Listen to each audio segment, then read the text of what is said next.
야고보서 5장입니다. 5장 1절 이제 오라 너희 부자들이여 너희에게 닥칠 재난으로 인하여 울고 통곡하라. 여전히 문맥상으로 볼 때 대환란 구절들입니다. 이제 오라 너희 부자들이여 부자를 향한 말씀입니다. 허영에 들떠서 부의 축척에만 눈이 머는 것은 마귀의 짓입니다.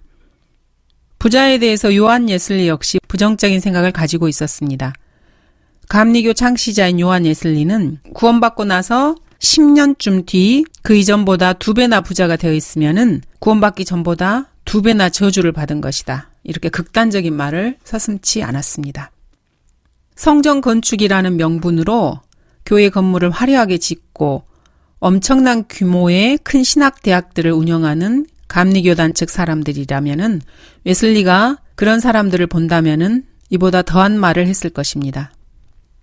구원받은 그리스도인이 구원받기 이전보다 더 많은 돈을 벌었다면은 그 사람은 타락한 그리스도인일 것이라는 것이 요한 웨슬리의 생각이었습니다.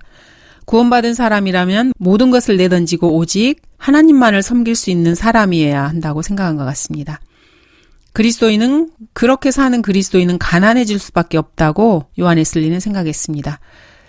그러나 오늘날 요한 웨슬리의 가르침대로 행하는 감리교 신자가 과연 몇이나 될지 궁금합니다.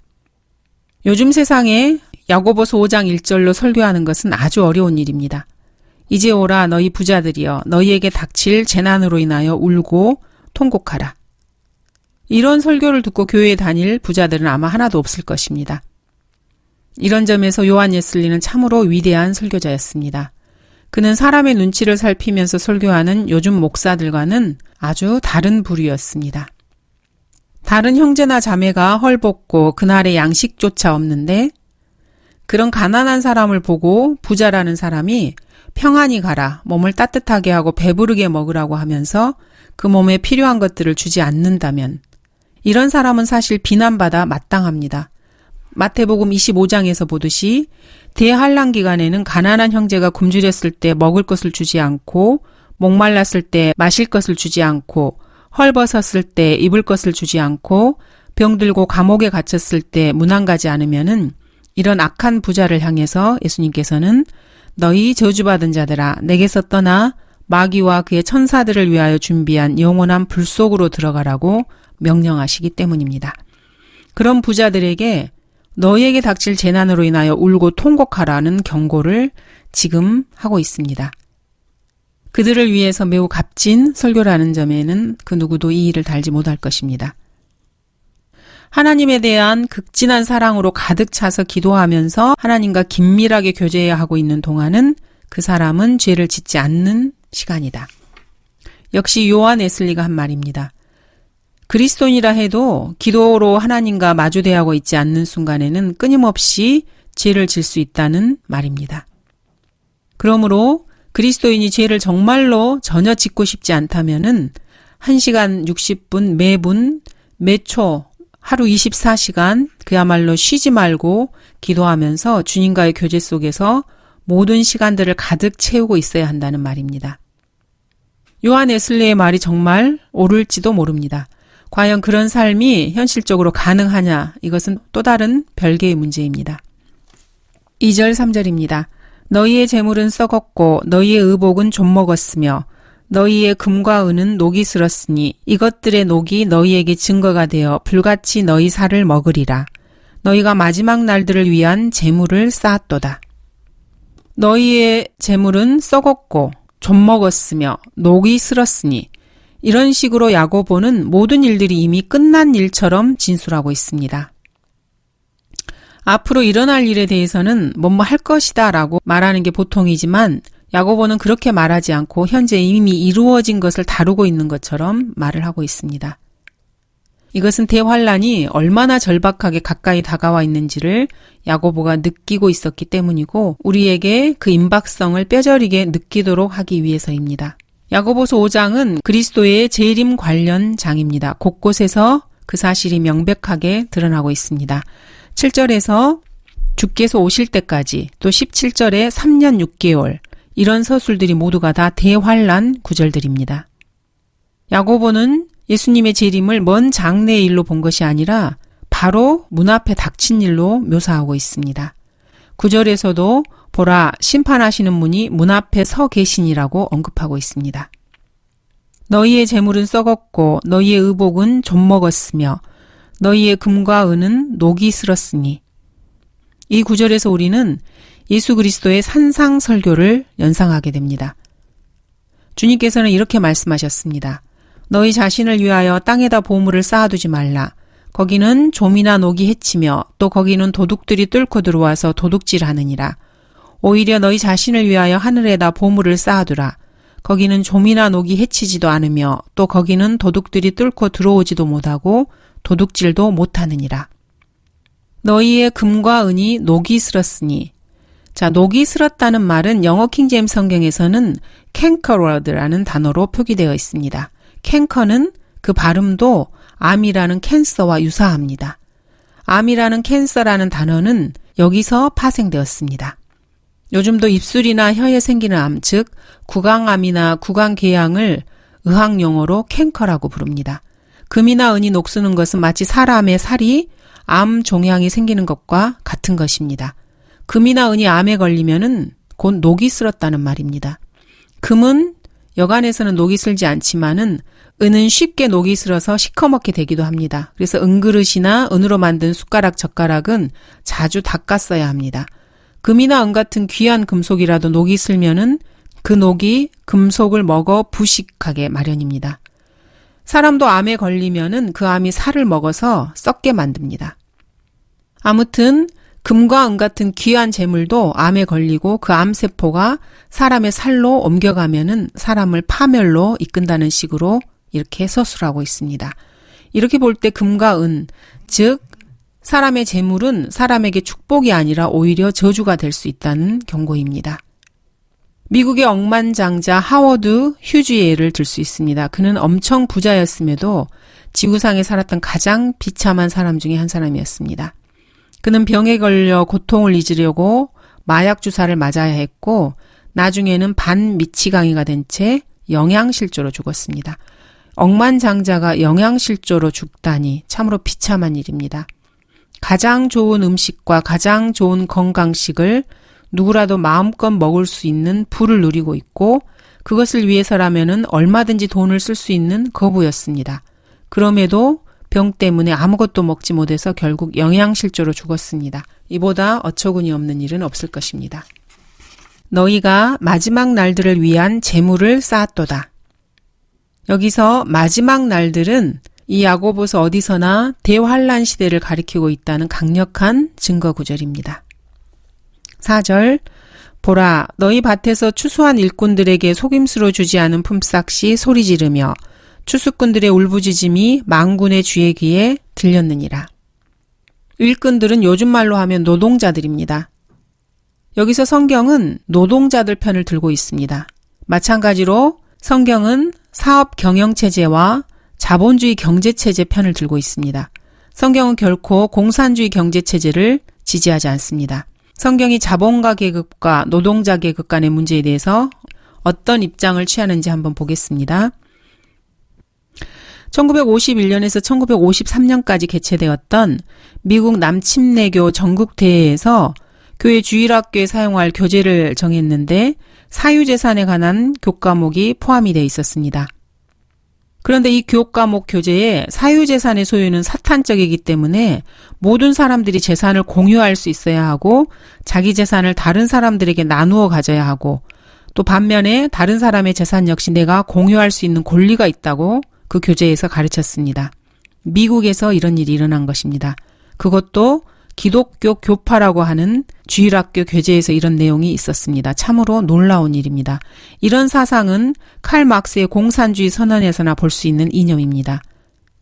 기독교인이라는 사람들이 성경을 얼마나 엉망으로 해석하고 적용하는지 잘 알 수 있는 실례입니다. 누가복음 12장을 보겠습니다. 그러자 무리 가운데 한 사람이 주께 말씀드리기를 선생님 내 형제에게 말씀하셔서 유산을 나와 함께 나누라 하소서라고 하니 주께서 그에게 말씀하시기를 이 사람아 누가 나를 너희 위에 재판관이나 재산 나누는 사람으로 세웠느냐라고 하시니라. 어떤 정신없는 친구가 주님께 찾아와서 형제간에 공평하게 유산을 분배하는 일에 주님께서 개입해달라고 요청했습니다. 주님이 남의 재산이나 나누는 그런 일에 개입하실 분이십니까? 주님께서는 이 사람아 하고 어이없어 하신 다음에 주의하고 탐심을 조심하라. 이는 사람의 생명이 자기가 소유한 것의 풍부함에 있지 않음이라고 타일르고 보내십니다. 마태복음 20장에서 자본주와 노동자 간의 문제를 어떻게 다루고 있는지 살펴보도록 하겠습니다. 늦게 고용되었는데 자기보다 적게 일한 노동자들이 자기들과 똑같은 품삯을 받는 것을 보고 주인에게 불평하는 장면이 나옵니다. 주인이 그중 하나에게 대답하여 말하기를 친구여 내가 너에게 부당하게 한 것이 없노라. 내가 나와 한 데나리온으로 정하지 아니하였느냐. 내 몫을 받아서 가라. 나는 마지막에 온 이 자들에게도 너에게 주었던 대로 주리라. 내 것으로 내 뜻대로 하는 것이 잘못이냐. 나의 선함이 내 눈에는 악하게 보이느냐고 하였느니라. 마태복음 20장입니다. 이 말씀은 물론 주님께서 자기 자신에 대해서 하신 말씀이고 자신을 위해 일하도록 채용하신 사람들에 대해서 예수님께서 어떻게 대하시는지에 대해서 비유로 말씀하셨습니다. 내 것으로 내 뜻대로 하는 것이 잘못이냐는 말씀에서 여러분은 자신의 것을 자신의 뜻대로 처리할 수 있다는 것을 분명히 알 수 있습니다. 킹제임스 성경에서 만군에 주는 구약적인 표현입니다. 사복음서나 바울 서신에서는 발견되지 않는 표현으로 야고보서에서 사용하고 있습니다. 이것은 야고보서가 그리스도의 재림과 관련된다는 것을 시사해주는 표현입니다. 5절입니다. 너희는 땅에서 쾌락 가운데 살며 방탕하였도다. 너희가 사륙의 날처럼 너희 마음을 살찌게 하였도다. 땅에서 쾌락 가운데 살며 방탕하였도다. 여기에 영어로 wanton이라는 표현이 있습니다. 이거는 들떠서 날뛰는, 변덕스러운, 제멋대로의, 바람난, 음탕한, 부정한 등의 뜻을 가지고 있는 성적 쾌락에 젖어 사는 것을 말합니다. 여자의 경우에 wanton woman 이렇게 하면은 이 남자 저 남자 암호하거나 난잡하게 사는 사람을 말합니다. 사륙의 날처럼 너희 마음을 살찌게 하였도다. 이것은 마치 집 바깥 옥외에 나가서 소나 양을 잡아 바베큐를 해먹듯이 기름진 음식으로 질탕하게 먹고 즐기는 쾌락적인 삶을 묘사하고 있습니다. 6절입니다. 너희가 그 의인을 정죄하고 죽였으나 그분은 너희에게 대항하지 아니하시느니라. 3절에 재물을 쌓았도다. 4절에 밭에서 추수한 일꾼들. 5절에 살았도다. 살찌게 하였도다. 여기 6절에서 정죄하고 죽였으나 이런 표현에서 야고보서에서는 현재 완료 시제로 서술되고 있습니다. 대환란 시대에 있게 될 미래의 모든 상황들이 이미 지금까지 행해져온 과거사인 것처럼 표현을 하고 있습니다. 이 역시 대환란의 임박성을 생생하게 나타내기 위해서 이런 서술법을 쓰고 있습니다. 너희가 그 의인을 정죄하고 죽였으나 그분은 너희에게 대항하지 아니하시느니라. 요한계시록 13장에서 보듯이 용에게 3년 6개월 동안 활동할 능력과 권세를 받은 짐승이 바다에서 올라와서 하나님을 모독하고 그의 성막과 하늘에 거하는 자들을 모욕하고 성도들과 싸워 이기고 지상의 모든 족속과 민족들을 압제하고 또 다른 짐승이 땅에서 올라와서 이적들을 행하면서 사람들을 미혹하고 형상을 만들어 경배하게 하고 모든 사람의 이마에 표를 받게 하고는 모든 경제활동을 강권적으로 통제하게 됩니다. 그런데 대환란 후반기 3년 6개월 동안 주님께서는 짐승의 그러한 악행에 대항하지 않고 내버려 두십니다. 그분은 대항하지 아니하시느니라는 말씀은 이런 상황을 기술하고 있습니다. 7절입니다. 그러므로 형제들아 주께서 오실 때까지 인내하라. 보라 농부가 땅에서 나는 귀한 열매를 바라고 이른 비와 늦은 비를 받을 때까지 오래 참나니. 오실 때까지 인내하라는 말씀은 이 부분이 그리스도의 재림 관련 구절임을 명백하게 보여주고 있습니다. 농부는 여기서 주님을 말합니다. 그 다음에 이어지는 말씀에서 땅에서 나는 귀한 열매를 바라고 이른 비와 늦은 비를 받을 때까지 오래 참나니라고 합니다.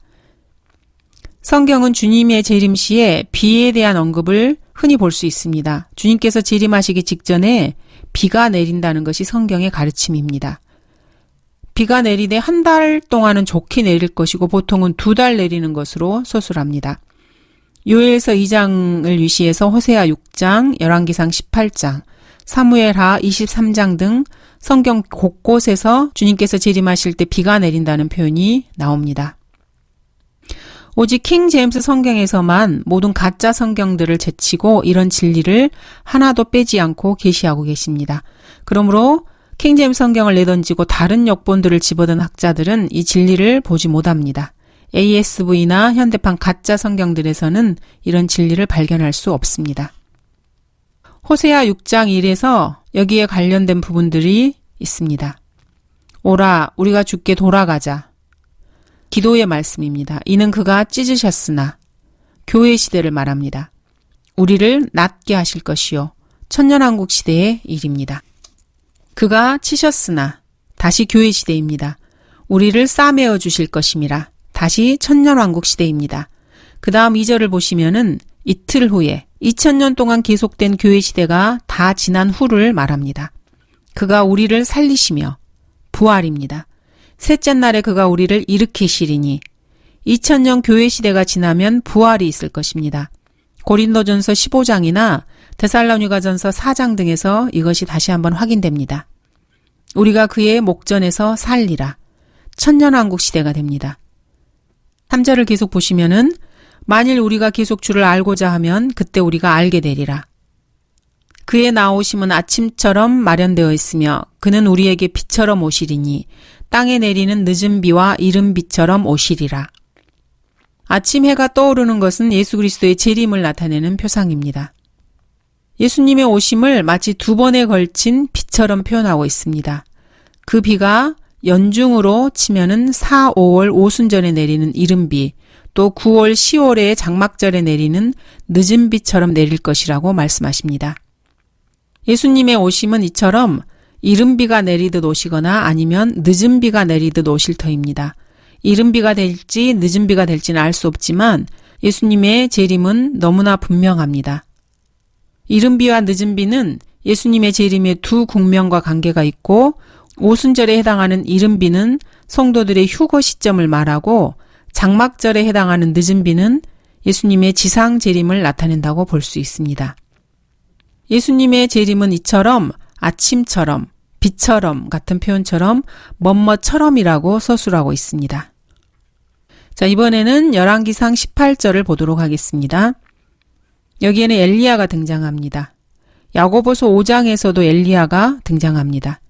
엘리야는 우리와 같은 성정에 속한 사람이지만 비가 오지 않기를 간절히 기도하였더니 3년 6개월이나 땅에 비가 오지 않았고 다시 기도하였더니 하늘이 비를 내려 땅이 열매를 내었느니라. 맞는 말입니다. 열왕기상 17절을 보겠습니다. 길르앗 거민에 속한 티세빈 엘리야가 아합에게 말하기를 내가 그 앞에 서서 섬기는 이스라엘의 주 하나님께서 살아계시거니와 내 말이 없으면 수년 동안 이슬도 내리지 않겠고 비도 오지 아니하리라 하니라. 얼마 후 그 땅에 비가 오지 아니하므로 그 시냇물이 마르더라. 이렇게 해서 그 후 3년 반 동안 비가 한 방울도 오지 않았습니다. 그 다음에 어떻게 되었습니까?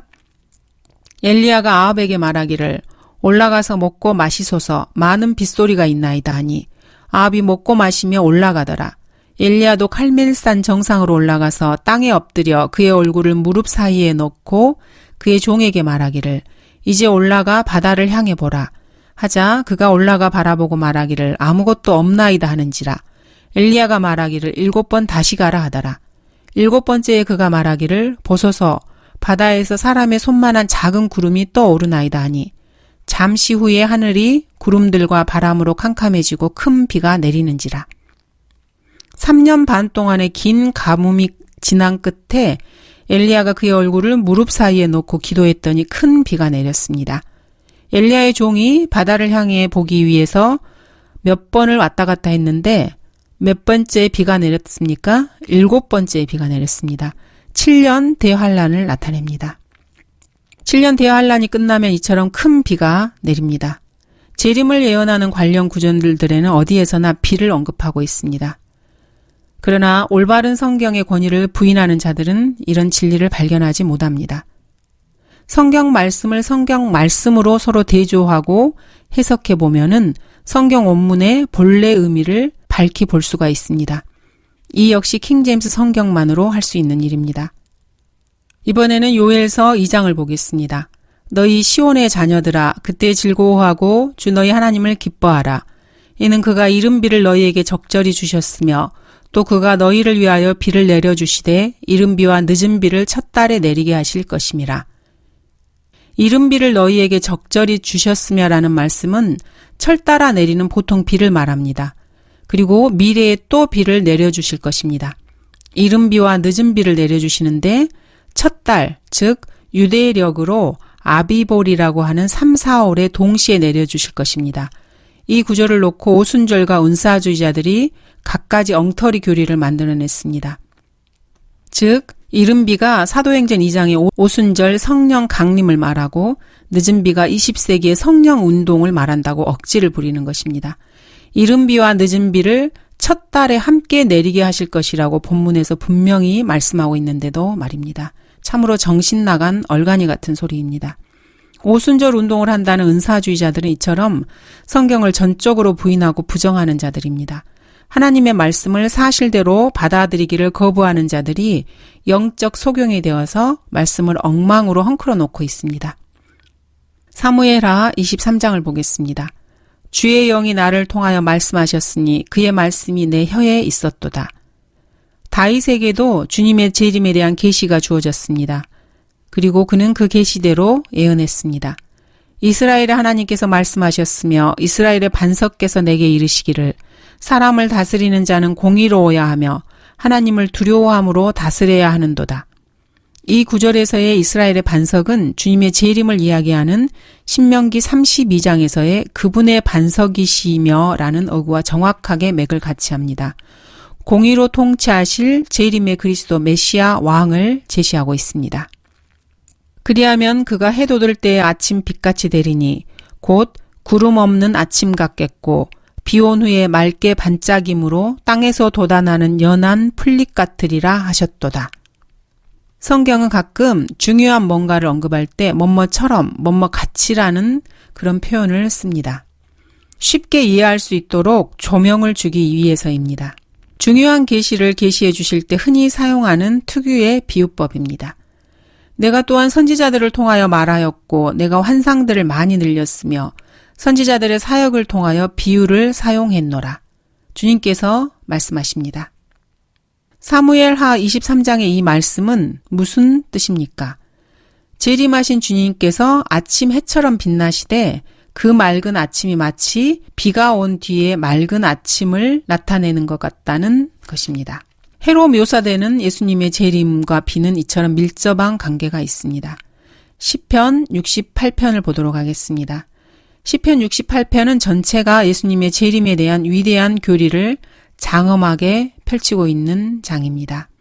하나님께서는 그의 원수들의 머리를 상하게 하시리니라는 21절의 언급에서 적그리스도가 상처를 입게 되는 표현이 있고 군대의 왕들이 급히 도망을 치리니라는 12절의 언급에서 적그리스도의 군대가 아마겟돈에서 패망하는 장면이 나오기도 합니다.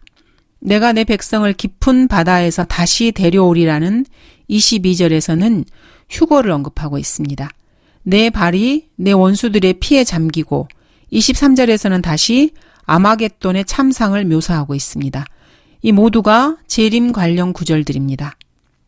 땅이 진동하며 하늘들도 하나님의 면전에서 떨어지고 신의 산도 하나님 곧 이스라엘의 하나님의 면전에서 요동하였나이다. 8절 역시 그리스도의 재림을 묘사하고 있습니다. 오 하나님이여 주께서 주의 백성들 앞에 나가시어 광야를 질러 행진하실 때 셀라. 7절 역시 마찬가지입니다. 이처럼 전체가 재림을 묘사하고 있는데 오 하나님이여 주께서는 흡족한 비를 내리시어라고 어김없이 또 한 번 비에 대해서 언급하고 있습니다. 이른 비와 늦은 비가 갖는 시간적인 간격은 큰 의미가 없습니다. 지금까지 이른 비는 3, 4월에 내리는 비고 늦은 비는 9, 10월에 내리는 비라고 설명했습니다. 이렇게 6달 동안의 시간적인 간격을 두고 두 차례 내리는 비를 비교해서 언급하는 것이 아니라 3, 4월에 내리는 이른 비처럼 재림이 이루어지거나 9월, 10월에 내리는 늦은 비처럼 그분께서 오실 수 있다는 것을 말하는 것입니다. 팔레스타인 지방에서 씨를 뿌리고 수확을 거두는 관습으로 보면은 9월, 10월에 내리는 비가 오히려 이른 비에 해당하고 3, 4월에 내리는 비가 늦은 비에 해당할 수 있습니다. 왜냐하면은 9월, 10월에는 씨를 뿌려두었다가 이듬해 3, 4월경에서 5월경에 수확을 거두는 것이 팔레스타인 지방의 농사법이기 때문입니다. 중요한 것은 이른 비건 늦은 비건 그리스도의 재림은 땅에 비를 주시듯 그렇게 이루어진다는 사실입니다. 7절 보겠습니다. 보라, 농부가 땅에서 나는 귀한 열매를 바라고 이른 비와 늦은 비를 받을 때까지 오래 참나니. 이 말씀은 주의 오심이 가까이 다가왔다고 증거하고 있습니다. 8절입니다. 너희도 인내하며 마음을 경고케 하라. 주의 오심이 가까움이라. 주의 오심이 가까운데 어떻게 하라고 권면하고 계십니까?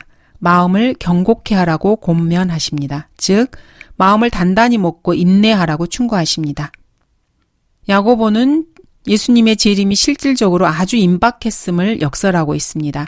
주님께서 다시 오시는 것이 이처럼 코앞에 닥쳐 있다는 것을 보고 야고보는 실제적인 삶의 자세에 대해서 역설하고 있습니다. 9절입니다. 형제들아, 정죄받지 않으려거든 서로 원망하지 말라. 보라, 심판하시는 분이 문 앞에 서 계시느니라. 성경은 주님의 재림을 언급할 때마다 그와 관련해서 그리스도인들이 실제 삶에서 어떤 생활 자세를 가져야 하는지 충고하십니다. 그래서 예수님의 재림이 언급될 때마다 그것을 단순한 교리로 끝내는 것이 아니라 실제 삶 속에서 연결된다는 것을 주목해야 합니다. 로마서 8장입니다. 이는 현재의 고난들이 우리에게 나타나게 될 영광에 감히 비교되지 못한다고 내가 여기기 때문이라. 이는 우리가 잠시 받는 가벼운 환난이 우리를 위하여 훨씬 뛰어난 영원한 영광의 비중을 이루어가기 때문이라. 이런 말씀에서 이 점이 아주 잘 나타나 있습니다. 주님의 재림은 임박했습니다. 그렇다고 해서 염려할 것이 아니고 오히려 기뻐하라고 성경은 말씀하십니다. 빌립보서에서도 예수님의 재림과 함께 이루어질 일들을 내다보면서 주 안에서 항상 기뻐하라. 내가 다시 말하노니 기뻐하라고 바울은 역설하고 있습니다. 이는 현실적인 삶과 관련해서 실질적으로 고무되지 않을 수가 없습니다. 주님의 오심으로 인해서 그리스도인의 실제의 삶이 기쁨의 연속이라는 실속으로 가득 차게 되는 것입니다. 정죄받지 않으려거든 서로 원망하지 말라. 그리스도인들은 지금 그럴 여가가 없습니다.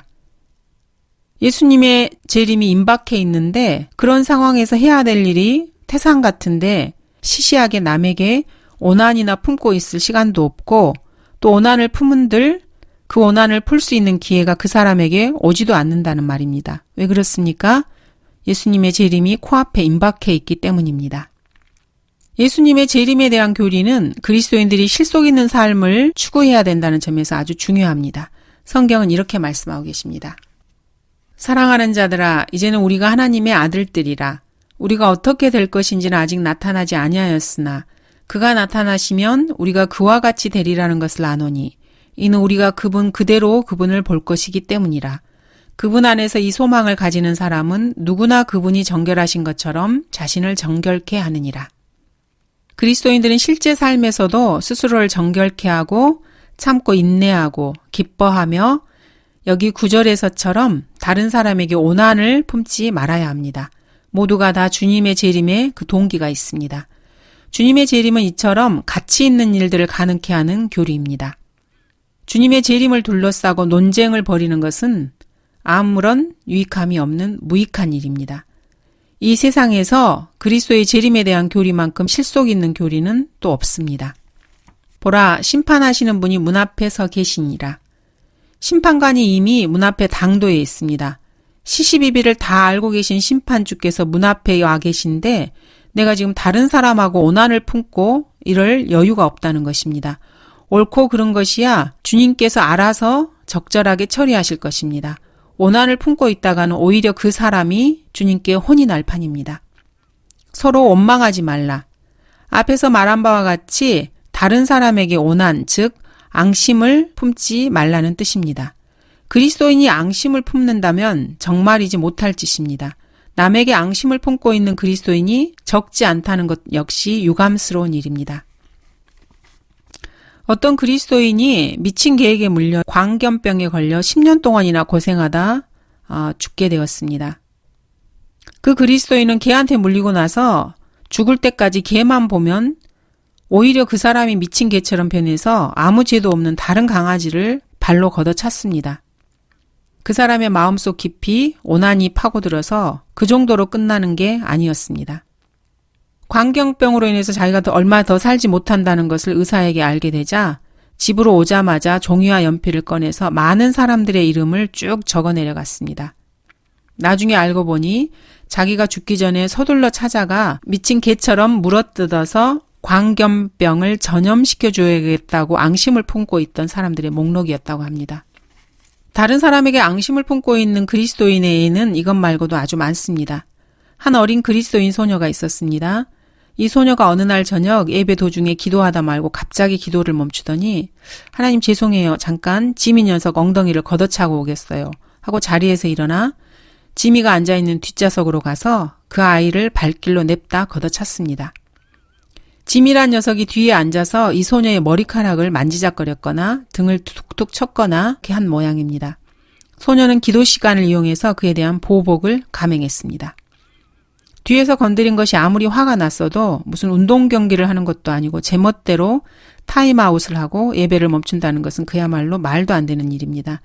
하지만 가만히 보면은 그리스도인이 일상생활 중에 하나님과 동행하는 모범적인 삶을 사는가 싶었는데 갑자기 제멋대로 타임아웃을 부르고 하나님과 동행하던 길에서 벗어나 엉뚱한 짓을 자행하는 경우가 적지 않게 많습니다. 그리스도인이 싸워서는 안 된다고 말하는 것이 아닙니다. 그리스도인이라면은 옳은 일을 위해서 남보다 더 싸워야 합니다. 그리스도인이라면은 진리를 위해서 진리를 대적하는 자들과 피 터지게 싸워야 합니다. 마땅히 복음을 전파하고 진리를 알리기 위해서라면은 그리스도인은 세상을 가차없이 질타해야 하고 진리를 왜곡하는 자들을 사정없이 책망해야 합니다. 그리스도인이야말로 세상 죄인들이 함부로 여기지 못하도록 항상 강력한 힘을 과시할 필요가 있습니다. 그러나 아무리 그렇다 해도 그리스도인이 걸어가야 할 정도를 벗어나기까지 사람을 뒤쫓아가서 그들의 뒷덜미를 잡는 행동은 삼가해야 한다는 게 맞습니다. 그런 자들은 주님께서 처리하시도록 내버려 두면 됩니다. 그런 자들을 주님께서 어떤 방식으로 어떻게 처리하실지는 아무도 모릅니다. 그리스도인은 하나님의 말씀과 진리를 수호하기 위해서 살아야 합니다. 러크만 목사님께서도 수십 년간 그야말로 피 터지게 하나님의 말씀을 위해서 싸워오셨습니다. 그러나 한 번도 그 정도에서 벗어나지는 않으셨습니다. 러크만 목사님이라고 해서 정도에서 벗어나 누군가를 뒤쫓아가서 있는 힘을 다해서 발길로 냅다 걷어차주고 싶은 그런 일이 없었던 것은 아닙니다. 솔직히 러크만 목사님께서도 고약한 그리스도인들에 대해서 오난이 아주 사무치셔서 누가 그 사람을 정말 죽였으면 하는 심정으로 6년 동안 지켜본 적도 있었다고 합니다. 그러나 스스로 자제하시고 그런 자들을 주님께 맡겨드린 뒤에 잊어버리기로 하셨습니다. 주님께서 그 사람들을 어떻게 처리하셨는지는 모릅니다. 벌써 오래전 일이기 때문입니다. 이 구절에서 다른 사람에게 앙심을 품지 말라는 것은 이런 뜻에서 하시는 말씀입니다. 지금은 앙심을 품고 있을 겨를이 없습니다. 원한을 품은들 원한대로 그들을 쫓아가 어떻게 한 방 먹일 여가가 없습니다. 심판주이신 주 예수 그리스도께서 문 앞에 당도에 계시기 때문입니다. 그리스도인이라면 그분을 맞이할 채비를 해야 할 뿐입니다. 나의 형제들아 주의 이름으로 말한 선지자들을 고난과 인내의 본으로 삼으라. 야고보는 지금 이스라엘 12지파에게 말하고 있습니다. 유대인이라면 선지자를 다 압니다. 그들은 모두가 욥의 인내를 들었고 엘리야에 대해서도 익히 알고 있었습니다. 선지자들의 이야기는 구약의 유대인들뿐만 아니라 우리 그리스도인들이 본보기로 삼고 교훈으로 받아들여야 합니다. 이제 그들에게 일어난 이 모든 일이 본보기가 되고 또 세상의 끝날들을 당한 우리에게 권면으로 기록되었느니라. 무엇이든지 전에 기록된 것은 우리의 교훈을 위하여 기록된 것이니 성경이 주는 인내와 위로로서 소망을 지니게 하려 함이니라.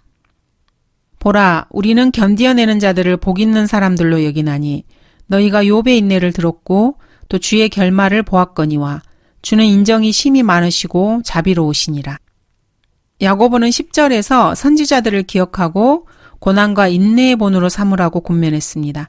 11절에서는 선지자들이 당했던 고난과 인내의 예를 하나씩 들기 시작합니다.